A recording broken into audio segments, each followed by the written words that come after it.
Welcome back to Know Your Rights. Still joined by, my name is Brighton Ngube. I'm still joined by Zbusiso Advocate Kubani Ngoyenya as well as Nozipo Zaipo Moyo. You wanted to say something, Zaipo and Kubani? You asked the question of how the treatment is in the House of Assembly, and I just want to highlight a case study. The government used the proportional representation for women issues, which was awesome. But I would give you an issue whereby when women stand up, we've got people like Chino Timba who would ridicule them and say Maure. You have issues of people who stand up like Jasmine, and when they stand up to speak, they are told Bakosi, because people are not representing a constitution. And that's the reason why when it comes to the CDF, the Constitutional Development Fund, these people are not beneficiaries. So this is the thing. Are we guaranteed as young people that we're going to have constitutional development funds when we get those seats in parliament? And when those funds come, whose agenda would be pushed? So I feel the treatment in terms of the youth growth, there's nothing. But for the individuals that will be appointed, it will be awesome because they get to have their own cars and passports. Thank you. Let's say the Constitutional Development Fund is given to these MPs, one per province. Now, this MP representing Bulawayo is given a certain chunk of money for the entire province of Bulawayo. How is that money going to be distributed? Who's going to benefit? Which youth is going to benefit from that money? Which issues are going to be pushed? Advocate, do you want to add? Yes. On the point that she was highlighting there, let me refer to a headless chicken. It's just walking, but it's got no head. And where is it going? We don't know. Right.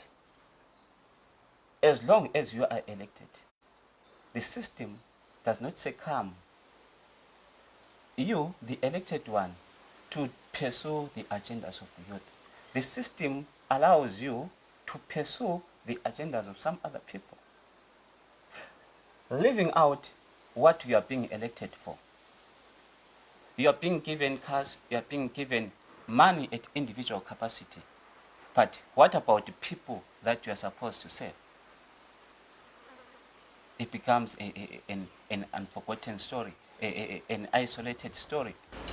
But one may argue and say, half a loaf is better than nothing. Well, at least as young people are getting something. One may argue and say, 10 cities is better than nothing at all. What can you say? What we need to understand there is that, one, if youth get elected their own representative in their own way, yes, it was going to be fair. But now, who is engaging on the election part? That's what we need to understand. So according to you, Advocate, how can these people be elected by the youth? How can they be elected? They must be free and fair, not to be partisan. Everyone, you have contestants, primary, secondary, then we follow the suit there. Not to taken from partisan, then just placed there. What are you? Who elected you to represent us, youth, in that province? Is it, do you want to add? And also, I think on the question that you're asking about a big chunk of money being given to someone in Bulawayo, probably, who is going to benefit, I think the issue of conflict of interest then arises again, because you have different student bodies such as Zinasu and Zikosu. All those have different political backings. So when you have someone in parliament, probably from ZANU-PF, has an interest in Zikosu, probably. So the majority of the funds that are going to be given are going to be more beneficial to Zikosu than to Zinasu. So especially if you're not going to elect these people, because people like relate more to those that they choose on basis of liking them and not on basis of them being told that this is your president or this is your representative. And so I think conflict of interest then arises because there are people who are obviously going to oppose this choosing. There are people who are going to be against this voting, that why did so and so get into political power and this one did not, because this one deserved it more than this one, according to which political party you represent or something along those lines. So I think that that becomes a major issue. Zaipo, let me just add this to you. Let me just drop this bomb to you. Again, the ministers, the technocrat ministers are going to be appointed under this new amendments from 5 to 7 now. So now, do you see any face of young people entering there, being appointed as a minister? Yeah. Okay, first and foremost, I don't care whether it's Zinaso or it's Zikoso. if a fund is saying we're going to put a laptop in a university, whether it's Zinas or Zimoko pushing it, because I think as young people, we should get away from our blinkeredness. You see, we should have youth solidarity before we even talk about youth from party A and from party B. Nxa umgwaqo kuthiwa ama-youth bathe bafuna umgwaqo bafuna ulungiselwa i-ground lana ayilungiselwa umuntu wezanu. Let's try to separate conventional politics and governance issues. I really don't care whether it's MTC or ZANU who's going to be appointed, or maybe these new coming parties, but if that young person and they're given that money is driving an issue and providing a service that will benefit young people, to me that's awesome. And when they're and when the president is talking about technocrats from 5 to 7, I'm excited, but this is the thing. You see, other countries, for them to thrive, if you look at developed countries, it has never been an issue of how long they fought in the liberation struggle. It's never about loyalty. It's about issues of capacity. Right now, we've got someone like Professor Mthuli, whose accolades can not be disputed globally from Oxford. But because the system would water down, no matter how brilliant you are. So even if we can have 100 people who are professors in parliament, but we still have decision-making power from someone who's not a technocrat. It would have been interesting if the president himself put a clause about the caliber of His Excellency, the person who should run the head of state. Probably we should start debating in Zimbabwe. What is the caliber and the credentials the head of state should have? Because only then can people understand how technocrats think and coordinate it with the rest of the House of Assembly. I would like to critique one or two points there, which is also highlighted there. You find that why should we be divided as youth? Why should we have this course? Why should we have this Zinasoko? In electing such a representative, we mustn't choose whether you're under the course or Zinas, but we need someone who is neutral. Right now, if we choose somebody from the course there, which means the course there is benefiting.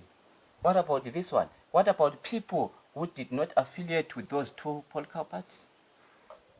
Which means what we should understand is the instrument with the whites used here to divide and rule is the same instrument which the leaders are using on youth to divide and rule them. But we should be one, unite. We have one agenda, not different agendas.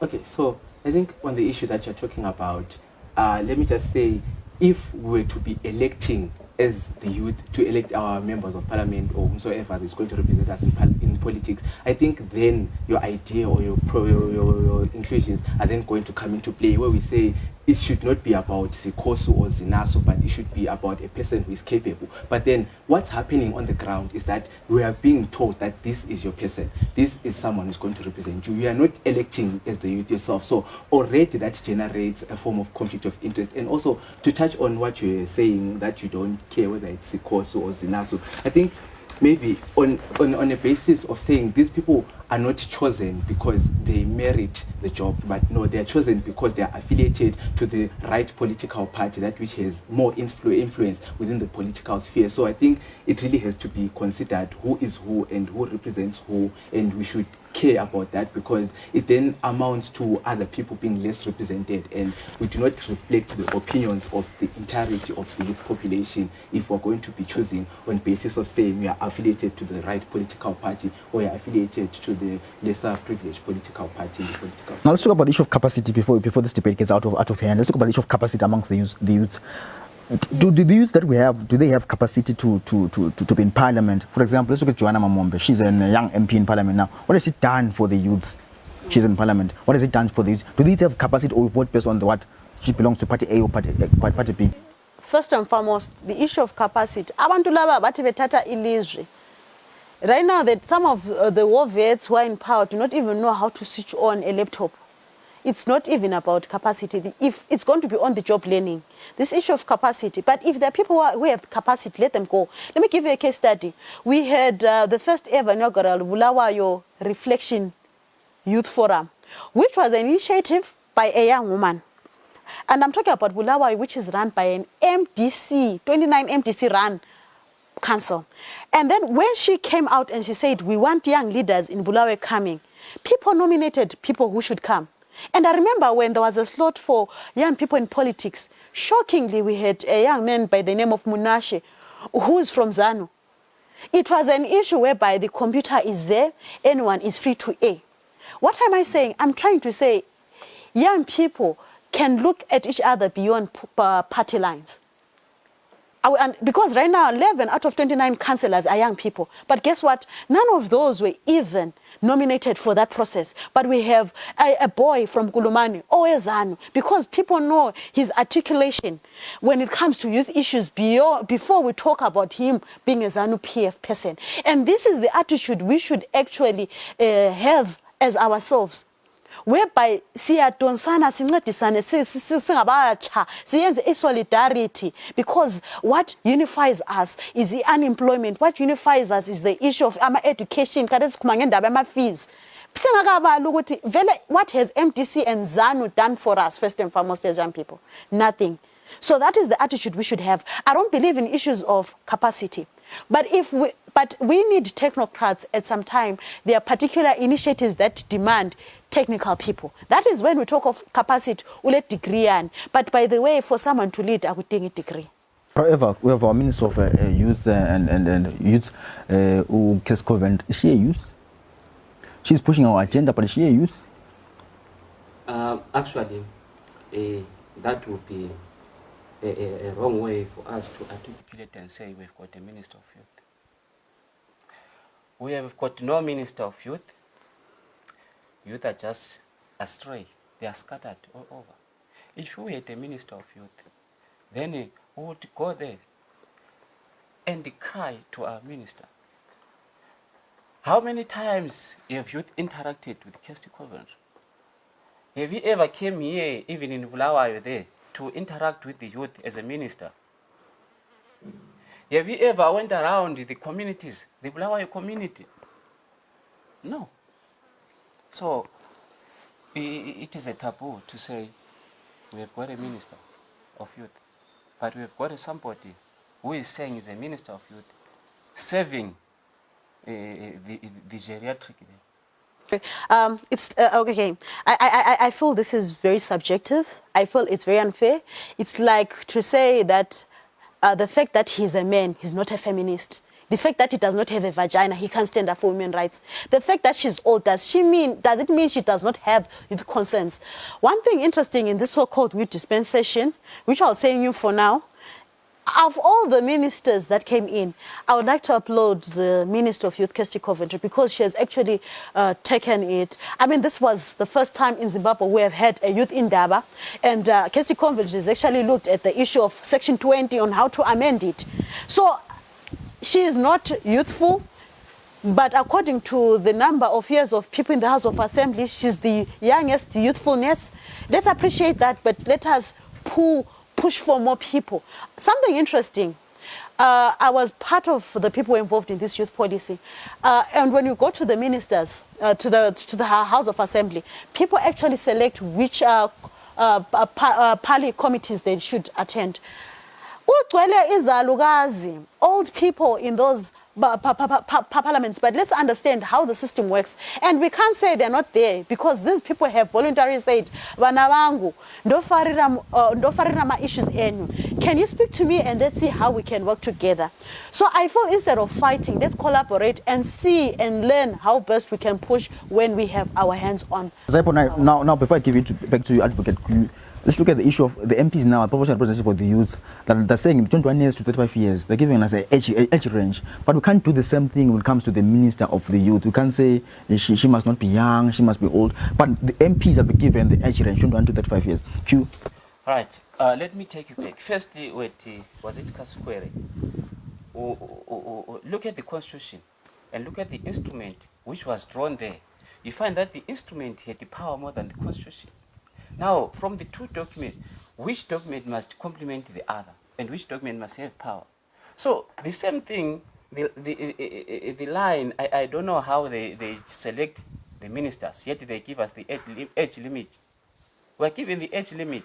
If there is a limit, therefore, Kirsty Covent, for now, doesn't know what we want.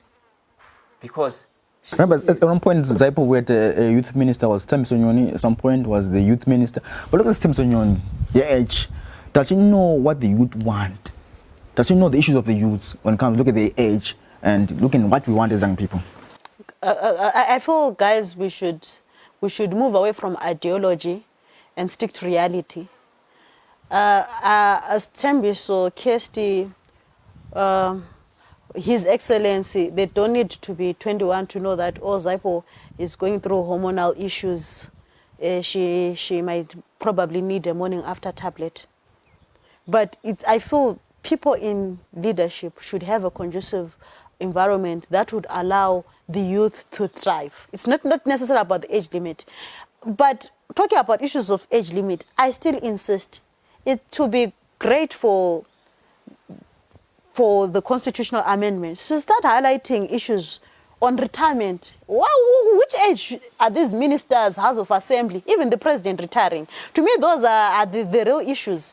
If they're going to put an age for you to start working, what is the retirement age to retire as a president, as an MP, as a council? To me, those are things that we should highlight. We should be demanding that from the constitutional amendments as young people, so that we know that we have more opportunities for those who want to be in power. Right, just to wrap up our conversation, let's look at the issue now of this bill is going to be tabled in Parliament. Is also going to come back to the public now to consult abantu bafuna and what are the issues that the youths want.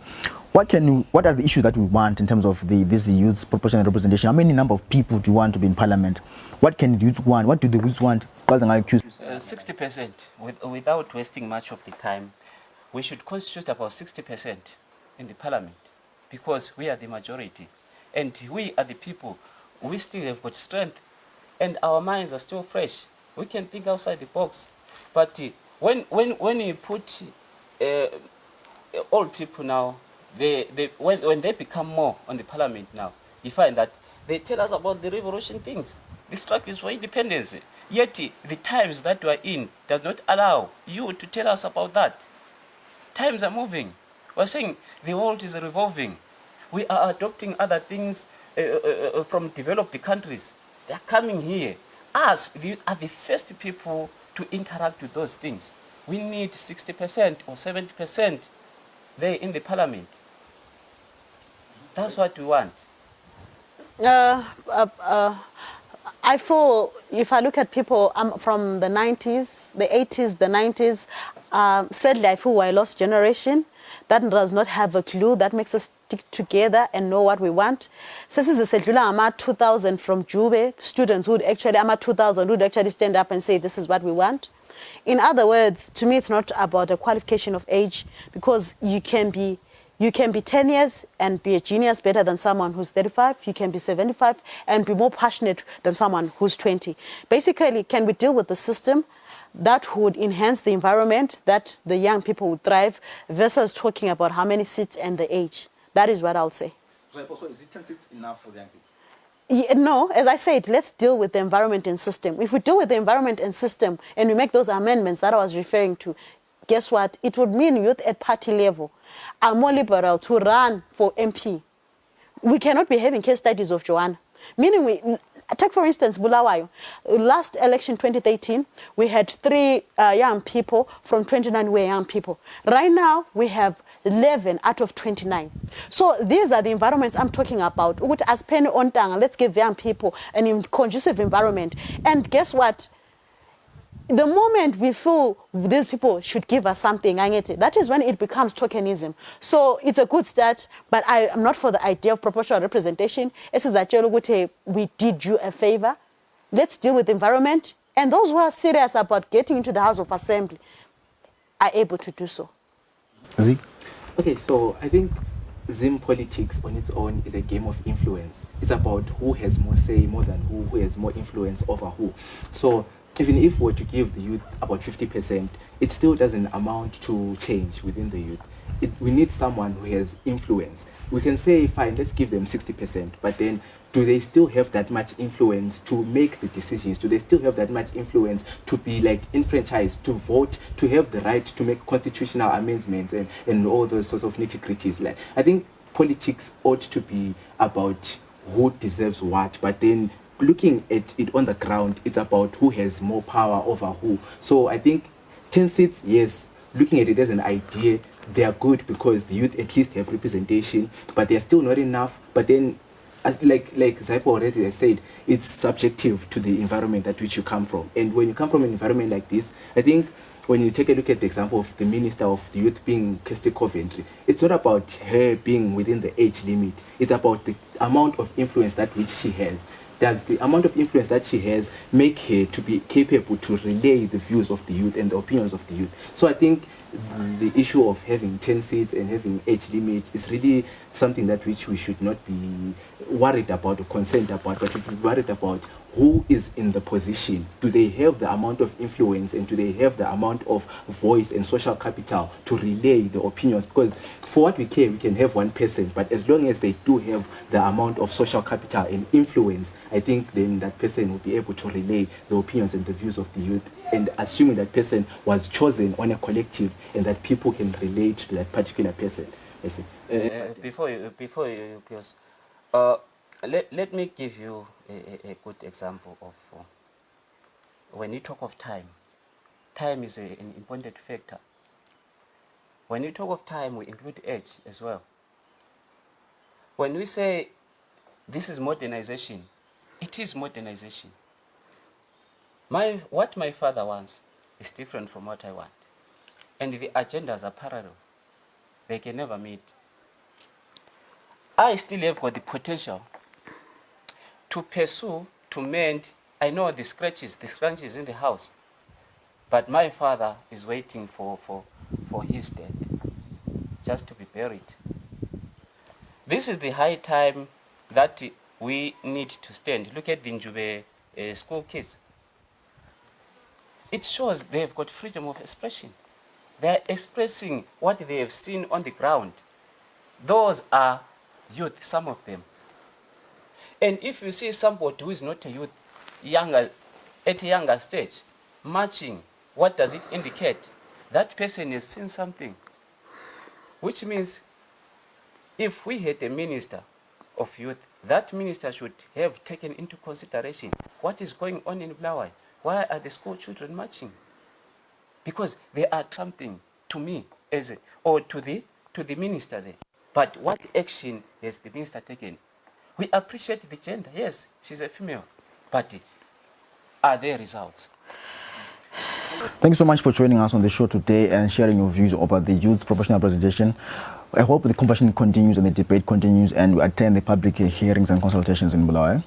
This has been No Right, and my name is Brighton Nguba. I was joined by a panel of young people from Bulawayo discussing about the proportional representation of young people. Is the 10 seats enough for the young people out of 210 seats? So the debate continues online. Follow us on Twitter at SciZW. Follow me on Twitter at The Real Big Figure. Till next time, this is Asake. #Asake.